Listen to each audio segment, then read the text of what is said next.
Coming up next on Arizona Horizon, the state's jobless rate is up again and is still higher than the national average. Also tonight, new numbers are released regarding childhood hunger in Arizona. And we'll see how the Diamondbacks are going green. Those stories next on Arizona Horizon. Arizona Horizon is made possible by contributions from the Friends of Arizona PBS, members of your PBS station. Thank you. Good evening and welcome to Arizona Horizon. I'm Ted Simons. Hillary Rodham Clinton today was officially named the Democratic nominee for president in a floor vote at the party's national convention in Philadelphia. Today's formal nomination marks the first time a woman has topped a major party's ticket for the White House. The vote from Arizona's delegation was announced by Representative Ruben Gallego and 102-year-old Jerry Emmett, the state delegation's honorary chairwoman. Madam Secretary, Arizona cast 34 votes for Senator Sanders.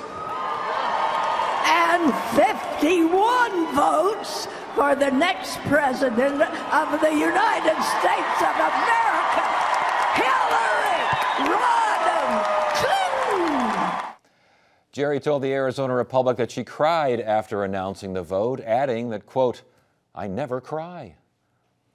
Arizona's unemployment rate is up again. That makes 3 straight monthly increases. This as the nation's jobless rate has been dropping and is now a full point lower than Arizona's numbers. Here now to help us figure out what's going on is Dennis Hoffman, director of the Seidman Research Institute at ASU's W.P. Carey School of Business. Good to see you again. Great to be here, Ted. Thanks for joining us. Arizona jobless rate, it's up 0.2 to 5.8%. Third straight monthly increase. What do we make of it?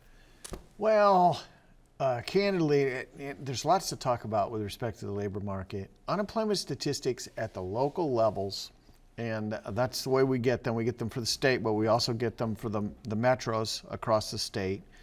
They're pretty noisy statistics, and I know your audience probably doesn't want to hear about noise in statistics and it kind of wants to search for a story here. But if you look at the unemployment rate in Arizona, it actually marched down fairly steadily earlier this year and now has backed up. And I think actually rather than to think about changes in the labor market that we can grab onto and say that's, well, it's because of this or that, or this job is changing, or these guys are getting fired. This is probably more measurement error than anything. Wow. But let's see what we can tease out of it. Historically, the unemployment rate in Arizona has been below the national average, and throughout much of this Great Recession, it's been above. And that has to be reflective on more challenges in finding jobs, say in Arizona, than in the nation. But again, to back up this random data point, if you look at the national unemployment rates by state, it's like somebody took all of the states and kind of shook them in a jar and put them down. You have some energy states doing really well, which is puzzling to me. Some energy states doing horribly, which kind of makes sense at this point in the cycle. So I really like to focus less on unemployment rates and more on year-over-year job creation. And there, Arizona certainly is not 40th like we are in unemployment rates. We're solidly in the top 10. So when the report says we've lost 40,000 non-farm jobs in June, and that 6 of 11 sectors added jobs, but 5 lost jobs, are you just saying, what are you saying? Some of that is just the seasonal progression of, K-12 churn. What you have to do is you have to look at June over June. You have to get the May-June comparison out. To be honest with you, if I wrote the report, I don't think I'd spend much time with that. Now, they're reporting facts, and they're not, presumably not trying to cover up anything, nor am I. It's just that it is a natural progression through the year in the way that these particular statistics are reported. So year over year, how do we look? If that's more important than month to month, what are we seeing there? Well, unemployment rates are continuing to come down. We are 3.2% ahead on job creation from the establishment survey. So this even confuses it. The establishment survey is a different survey than the household survey. It has its own noise, but less so, I believe, than the household survey, and especially the way the officials have to try to apportion out of these households by place of residence to get these unemployment statistics. So if we go to the establishment survey, we find 3.2% job growth in Arizona compared to under 2% nationwide. We're doing quite well compared to the nation. We've got some usual suspects as the hot spots, the services, education, healthcare. Financial services is becoming a real sweet spot for the state with our growth in insurance companies and the like. We have concerns, and it's around electronics manufacturing, which has been on the steady decline for the better part of the last 20 years. We have not been able to grow in aerospace defense. That's a stalwart for us. We've kind of held on, but we're not growing very rapidly there. And I noticed in this report, it looks like we're picking up a little weakness in retail and department store sales, which to me is a complete reflection of what's going on the internet. Yeah. You know, I mean, Yeah. how many folks just go to Amazon, or, you know, and Amazon has their Amazon Prime Day the other day, and I did it's notice tough. it looked like construction jobs had increased a little bit Yeah. month to month. Yeah. Do we year over poo-poo year, that? year on year, oh yeah, 7% year on year. Okay, so we don't poo-poo that one. That one makes sense. They all kind of make sense in their own way. I'm just saying that in the unemployment rate statistics, there's just a lot of noise. What about the job quality? What about wages? What are we seeing there? Well, I think this is an interesting discussion. You know, there's been a kind of a buzz in the newspapers about, should we be looking at per capita personal income? Should we be looking at, you know, per unit metrics, or should we be measuring overall population and job growth? It's just two different ways to measure the pace of the economy. A lot of economists, and there's a lot of economic analysis that is based upon metrics known as like GDP per capita. So the parallel here would be personal income for the state per capita. We lag the nation, but a significant part of that is the cost of living here is much lower. So what you'd like to do is adjust for cost of living. I think you'll still find that we're below the nation even after adjusting for cost of living, but not as much as the raw statistics without adjusting would say. All right, so last question. What do we take from this report? There's a lot of noise. You're poo-pooing a lot of stuff here. What's going on out there? Wrap it all up. I'm not an apologist, for anything in this economy. I think you know me pretty well, Ted. I think that this economy is doing quite well. I'm very encouraged by Earl DeBerg's Consumer Confidence Survey that came out about a month ago. I'm seeing overall, especially private sector job growth doing pretty well. If we can get government back in the game, which we could very well with 1, 2, 3 money and the K-12s coming back online in the fall, if they step up their hiring this fall compared to last fall, we can get that impetus there. What we need is to get 3% job growth, get 12 months into it, and then build 3% on that. Then we'll be feeling pretty good. All right. Good to have you here. Thanks for joining us. Great to be here, Ted.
When London Bridge was completed in 1831, the automobile didn't even exist.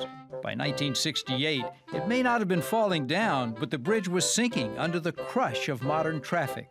So the City of London decided to sell it to a developer in Arizona. Just off of State Route 95 in Lake Havasu City is a plaque memorializing the dedication and reopening of the bridge in October 1971. The two-day gala included an elaborate dinner attended by 800 people, including then Arizona Governor Jack Williams and Sir Peter Studd, Lord Mayor of London. Behind the fireworks and go-go girls was over 3 years of risk-taking and hard work. It was the dream of C.V. Wood and Robert McCulloch, who were developing the fledgling town. The bridge was purchased for over $2 million. The 22-million-ton structure was dismantled, each stone numbered, and shipped 10,000 miles to Long Beach, California, and then trucked to Lake Havasu's Colorado riverbank. It took 40 workers 3 years to reconstruct the bridge. The original 19th century construction crew of 800 took 7 years, and 40 laborers died. The bridge survived the German Blitz of London during World War II. Its light poles are made from cannons seized from Napoleon's army at the Battle of Waterloo in 1815. The metal melted down and forged into lamps.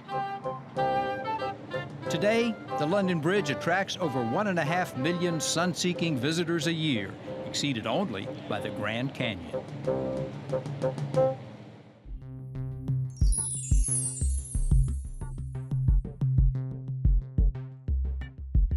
Tonight's edition of Arizona Giving and Leading looks at new research on childhood hunger in Arizona, specifically the number of food-insecure kids in counties served by United Food Bank. Joining us now is Ginny Hildebrand, United Food Bank's Executive Director. Welcome to Arizona Horizon. Thank you. Good to see that new numbers on childhood hunger in Arizona. Where do these numbers come from? Well, they come from Feeding America, the National Food Bank Network, and Food Research and Action Center, which is an organization that tries to look at this problem nationwide. But these numbers are really unique because it takes it down to the county level.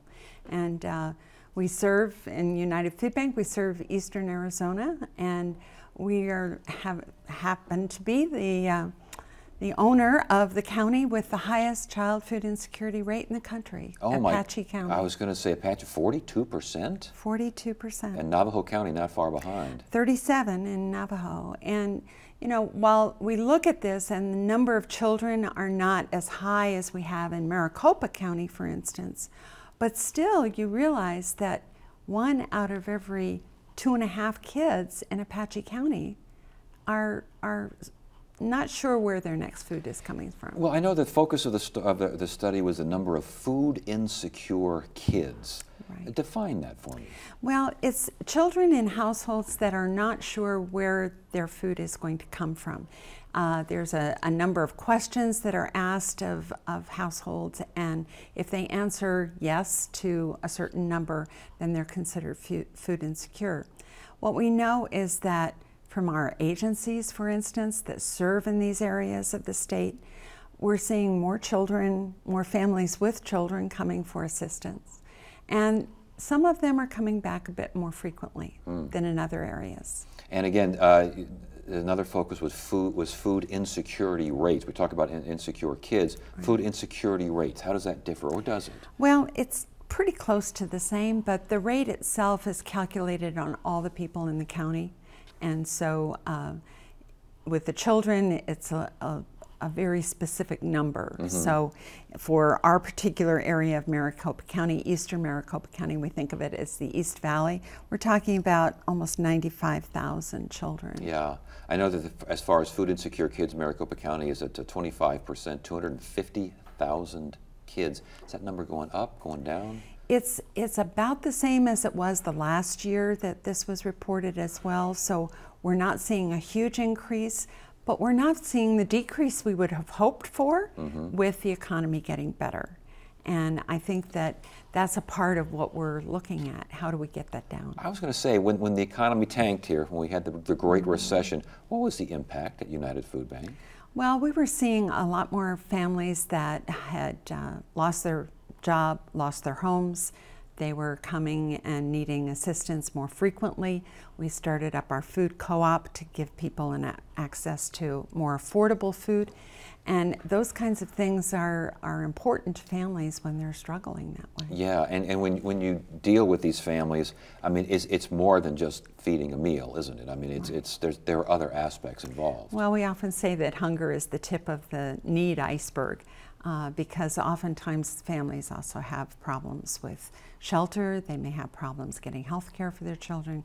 They may have trouble getting transportation to their work. Yeah. Those kinds of things also emanate. I want to go back to Apache County. 42% of food insecure kids. Navajo County, 37%. Gila County, 32%. Right. What's going on? What's going on in these places? Well, I was just out visiting some of our rural communities recently, and what we see is the struggle to have jobs in those communities. When there has been a downturn and they have lost a lot of jobs, and now they're trying to build back up. I was visiting with the mayor of Coolidge a couple of weeks ago, and he said, look at what we've been able to do, reviving the downtown. But he said, we're still working at trying to get those jobs that can sustain people right here in Coolidge. And that would obviously be Pinal County down there. Yeah, right. Pinal County's numbers were 26% food insecure kids, talking 26,000 children there. Right. That's a lot of kids. It is. So do these government leaders, do they understand what's happening? When you talk to them or when you talk to civic leaders or even families in Apache, Navajo County, these areas, do they understand the problem? Do they have ideas on solutions? I think they understand the problem. I think they're not exactly sure what the solutions are. And that's where not only the food bank, but also some of our policies at the national level make a difference. Right now we know in Arizona, 85% of the kids who were getting school meals during school time do not have access to lunch and breakfast because summer food programs are not necessarily offered in their community. Yeah. And there may be a number of reasons for that, but the fact of the matter is that's a huge difference. For a local food bank, how much national interest, federal help, I don't want to call it intervention, but just assistance from other places outside your specific area, how much do you see there? Well, we really see quite a bit. One of the main sources of food for any food bank is USDA commodities. It's called the Emergency Food Assistance Program. And that kind of channel of food that comes to us is really good, solid, non-perishable and some perishable foods. We get refrigerated and frozen food. Right now, our freezer at United Food Bank is stocked full of chicken quarters that are frozen. That's a great product, and our agencies and the people that we serve through them love that product. But we have to make sure that the location we're giving it to has a freezer to maintain the product until we get it in the hands of folks. So some of those kind of complicating factors impact how the policies are made in Washington and how we can carry out things at the local level. And as far as the local level is concerned, are you finding that the food banks in general, or do they work together? You call it United Food Bank, I would imagine for a reason, but in general, do they work together? They absolutely do. We work together through the Association of Arizona Food Banks in Arizona, and we also work together nationally through Feeding America. We're part of some regional coalitions as well, and we know that that synergy between other food banks and us makes us stronger, gives us ideas, gives us some resources from time to time as well. So with these numbers regarding food insecure kids and food insecurity rates, what do we take from all this? I think really what I take, I think of it as a mother and a grandmother. Our kids come into this world and they have a built-in nutrition system if mom nurses them. But those things that we've learned from organizations like First Things First, that those first 1,000 days are really critical. We've done a good job of addressing that, I think, pretty well. But what we don't know is what's happening after that kid is 3.5 years old. Yeah. And how do we make sure that all of the pieces are in place for them, that they can do well in school, they can get all the learning that they need, and that in fact, they're going to be successful in their life. Are we doing better, do you think, along those lines? I think we're doing a little better, but we could do much better. And that's what I'd like to see Arizona doing. All right, very good. It's good to have you here. Thank you so much for joining us. We appreciate it. It's good to be here.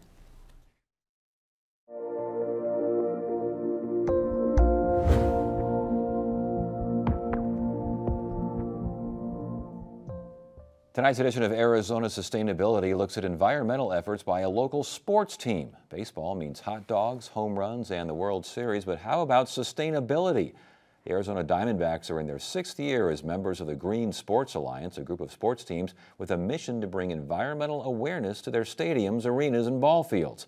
Producer Elisa Adams found out there's a lot you can do to help the environment in a stadium that seats close to 50,000 people. From the opening anthem to the show on the Jumbotron, a D-backs game at Chase Field is an event. But look beyond the ceremonial first pitch, and you may notice something else going on here. There's a lot that sports can help create in terms of awareness and environmental stewardship. Graham Rossini, the Vice President of Special Projects and Fan Experience, says the Diamondbacks' green efforts go far beyond what you see on the field. I think energy efficiency, better use of resources, what are the materials that we bring into play is an enormous focus of ours. The sustainability efforts start even before you walk in the gate. There are the electric charging stations and the APS Solar Pavilion, which creates enough energy to offset 15% of the Diamondbacks' usage. It's an obvious reminder of fans that, hey, we're in the desert, we have a lot of sunshine, there's ways to use the sunshine to create alternative energy. Look up and you'll see the new LED lights that have resulted in a 60% savings in power use. Look down and you'll see one of the 100 recycling containers spread across the concourse. And there's the not so obvious, those red shirts you see on the 200-plus game day staff. Each shirt that they're wearing, each polo shirt, actually has 16 recycled bottles that are broken down into pellets, woven into the fabric, and make that awesome shirt. You can pick up your own eco-friendly shirt in the team shop. It's a nod to a more subtle recycling effort. But Matt Helmead, the Diamondbacks Director of Special Projects, says every little bit counts. It's just one of those things. Sustainability is such a hard topic to talk about with fans, and really it's so broad and it's very difficult to understand. So little things like that we do that takes bottles out of the waste stream, puts a product on a person, they may not know it. Some of them absolutely do know it.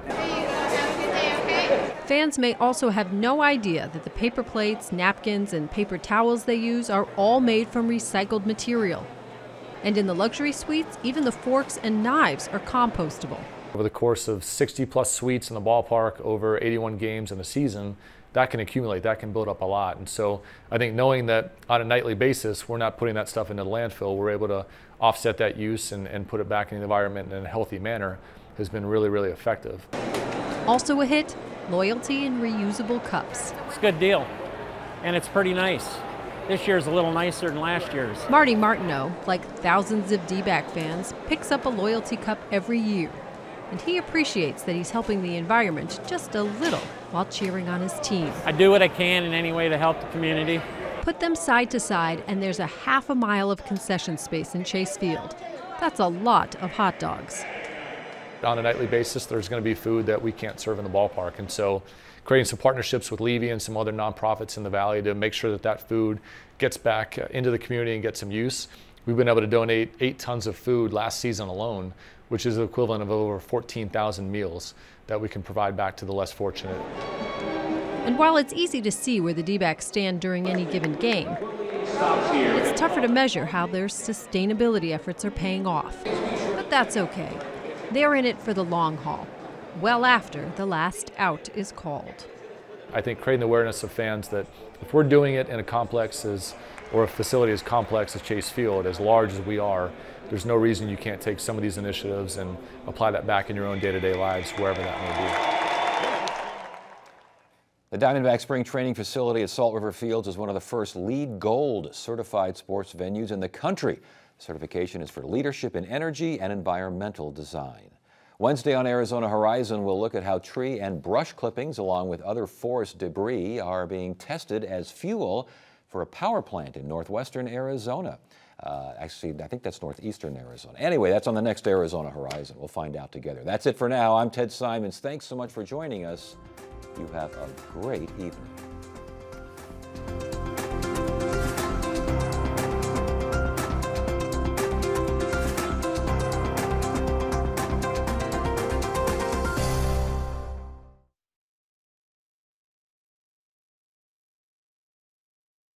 Arizona Horizon is made possible by contributions from the Friends of Arizona PBS, members of your PBS station. Thank you. Virginia G. Piper Charitable Trust, committed to changing lives and strengthening community through investments in nonprofits and strategic initiatives. More information at pipertrust.org.